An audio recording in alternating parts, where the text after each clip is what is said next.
போதைப்பொருள் விவகாரம் தொடர்பாக நடிகர் ஷைன் டாம் சாக்கோ விசாரணைக்கு ஆஜராகி வாக்குமூலத்தை பதிவு செய்திருக்கிறார். முக்கிய செய்தியாக பார்த்துக் கொண்டிருக்கிறோம். கூடுதல் விவரங்களை எமது செய்தியாளர் பிரசாத் வழங்கிட கேட்போம். பிரசாத், வணக்கம். இப்ப இவருடைய வாக்குமூலத்தில் தெரிவிக்கப்பட்டிருக்கிறது என்ன முழு விவரங்கள்? வணக்கம். கேரள மாநிலம் கொச்சியில் கடந்த புதன்கிழமை இரவு தனியார் விடுதி ஒன்றில் கேரள போலீசினுடைய போதைப் பொருட்கள் கடத்தல் தடுப்பு பிரிவு போலீசார் திடீர் சோதனை மேற்கொண்டார்கள்.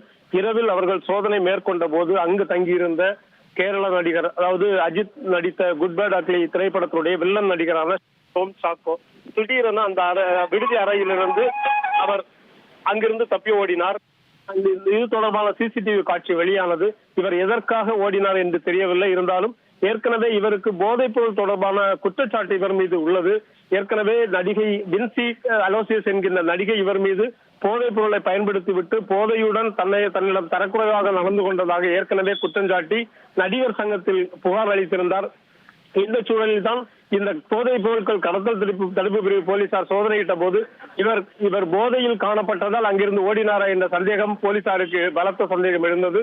அந்த அடிப்படையில் இவரை தேடி வந்தார்கள். கடந்த 3 தினங்களாக இவரை போலீசார் கண்டுபிடிக்க முடியவில்லை. இவர் தமிழ்நாட்டில் பொள்ளாச்சி பகுதியில் தலைமறைவாக இருப்பதாகவும் தகவல் கிடைத்தது.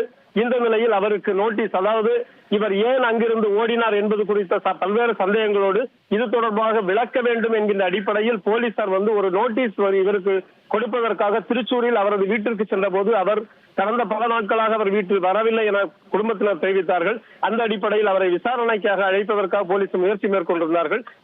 இந்த சூழலில் தான் இன்று காலையில் எர்ணாகுளம் வடக்கு காவல் நிலையத்தில் நடிகர் ஷைன் டாம் சாக்கோ இன்று ஆஜராகியிருந்தார். அவரிடம் 32 கேள்விகள் போலீசார் ஏற்கனவே பட்டியல் தயாரிக்கப்பட்டு அந்த கேள்விகள் எழுப்பியிருந்தார்கள். அவரிடம் மேற்கொண்ட விசாரணையில் அவர் தன்னை தாக்குவதற்கு யாரோ ஒரு கும்பல் வந்ததாக எண்ணி அங்கிருந்து தப்பி ஓடியதாக தெரிவித்திருக்கிறார். இன்னும் பல கேள்விகள் எழுப்பிய போது அவர் போலீசாருக்கு திருப்தி ஏற்படுத்துகின்ற வகையில் அவருடைய பதில் அமையவில்லை. இதற்கிடையே அவர் மயங்கி விழுந்து தனக்கு விசாரணையில் தொடர்ந்து போலீசாருக்கு ஒத்துழைக்க முடியாது என்கின்ற ஒரு நிலையை உருவாக்கினார். இதனால் போலீசார் அடுத்த கட்டமாக அவருக்கு மருத்துவ பரிசோதனை நடத்துவதற்கும் ஏற்பாடு செய்திருக்கின்றார்கள்.